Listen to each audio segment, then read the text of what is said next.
16 তারিখ রংপুরের সাইদ শহীদ হলেন। 2 নম্বরে শহীদ হল চট্টগ্রামের ওয়াসিম। ওয়াসিম আমার সন্তান, আমার গ্রামের, আমার ইউনিয়নের। তার বাড়ি, তার পিতা বিদেশ থাকত। মাত্র 2 সপ্তাহ আগে আমাকে শিলং গিয়ে দেখে এসছে। সেই আমার সাথে তোলা ফটো ফেসবুকে প্রোফাইলে দিয়েছে। যখন তার শাহাদাত বরণের কথা শুনলাম, ভিডিওতে দেখলাম, আমি বাকরুদ্ধ হই। তার পরিবারের সাথে কথা বললাম, মায়ের সাথে কথা বললাম। মা আমাকে বলল, তোমাকে দেখতে গিয়েছিল, ফিরে এসে আর আমার সাথে দেখা হয়নি। চোখের পানি রাখতে পারে। 17-18 বছরের এক কিশোর যুবক, সে বলল, আপনাকে দেখার খুব ইচ্ছা ছিল। যখন আপনাকে গুম করলো, তখন আমার বয়স 7 বছর 8 বছর। তখন আমি শুনেছিলাম, মনে নেই? যখন কলেজে আসলাম, বড় হলাম, সব সময় মাকে বলতাম আমি ওনাকে দেখতে যাব।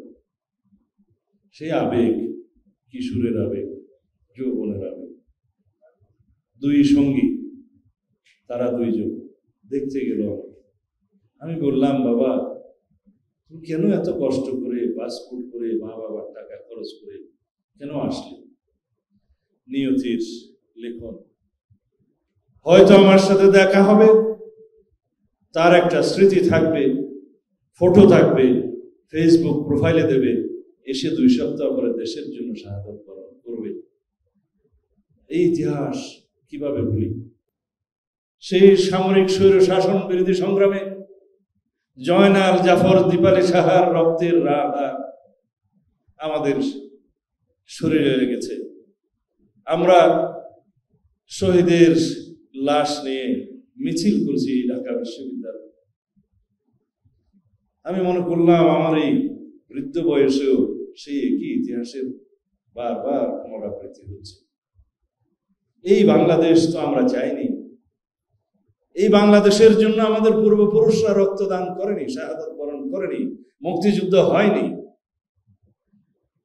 যারা বারে বারে বাংলাদেশের এই মানচিত্রকে করদ রাজ্য বানানোর জন্য বারে বারে সাংবিধানিকভাবে চেষ্টা করেছে। কেন বললাম এই কথা? প্রথমবার সংবিধান সংশোধনী করে বাংলাদেশের একটি অংশ আরেক দেশকে দিয়ে দেওয়া হলো, কিন্তু ওনার মনে ছিল না, সেই সার্বভৌম অধিকার ওনার ছিল না। বাংলাদেশে এসে সেটা সংবিধান সংশোধন করতে হয়েছে, পোস্ট ফ্যাক্টো ইফেক্ট সহ। কারা করেছে? সংবিধান পড়ে দেখেন।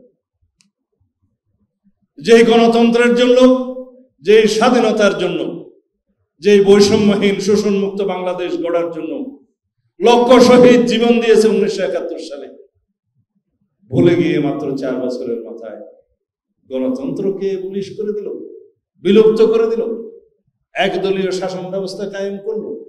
1975 সালের সেই 25শে জানুয়ারি মাত্র 13 মিনিটের মাথায় পার্লামেন্টে। কারা করেছে? এরাই করেছে যারা ফেসিবাদের প্রবক্তা, ফেসিবাদের দোষর। তার পিতাও ফেসিস্ট ছিল, কন্যা তো ডবল ফেসিস্ট হয়েছে। তার